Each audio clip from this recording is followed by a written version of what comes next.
transparent. So once I went to the commissioner's office, they wouldn't even say that it had been appealed. They just, I asked what, they just said, we're not going to say, anything happened. But he came back and was a quarterback again, so he wasn't expelled. I did some digging and found out what happened, and that was that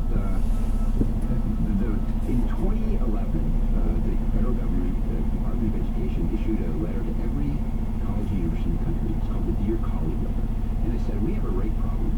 So what you need to do is you need to change the burden of proof. You need to make it easier to expel these bad students. So the old burden was called clear and convincing evidence. You have to show clear and convincing evidence. Now we're going to lower it a little bit to preponderance of evidence.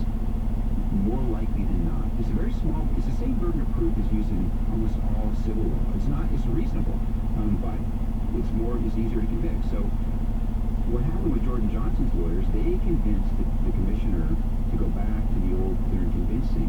And so the commissioner, the school, they kicked it back to the school.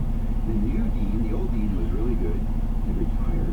But the new dean, first of all, we're going to reinvestigate this by clear and convincing evidence, the higher burden. So they hired an outside consultant, totally impartial, totally qualified, approved by all parties. He went back, looked at the evidence, said, Jordan Johnson is not credible.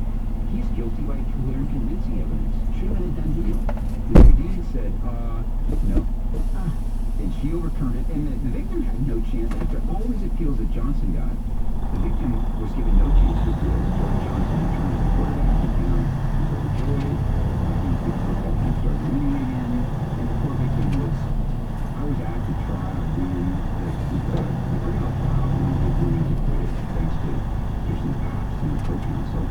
And it was so disheartening. The whole football team was there cheering, and Twitter lit up with, criticizing the victim for she should be prosecuted, she's a liar, she deserves, whatever. It was just disgusting.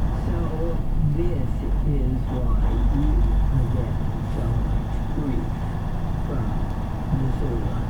How many rapes did you find have taken place at that college? Well, the Department of Justice, the DOJ, did a study of just over 4 years, very comprehensive study. The prosecutor's office wouldn't turn over their records, so that answered them, but they did a good job, and they found over these 52 months, just over 4 years, they found 350 cases of sexual assault that they studied. They brought in an eminent policeman, an eminent prosecutor, totally unbiased to evaluate them, and it was appalling what they found. They found that the prosecutor's office seldom would prosecute any cases that involved drugs or alcohol. They found cases in which there had been signed confessions or videotaped evidence in one case of someone putting a drug into a drink, and they wouldn't prosecute those cases. The prosecutor after that was she quit right before the investigation. So even though those cases were under her watch, she wasn't there during the investigation. So when she ran for election, she came back under reformer. Don't blame it on me. And her boss, took the fall for that. In 700 feet, turn left on McGee Road.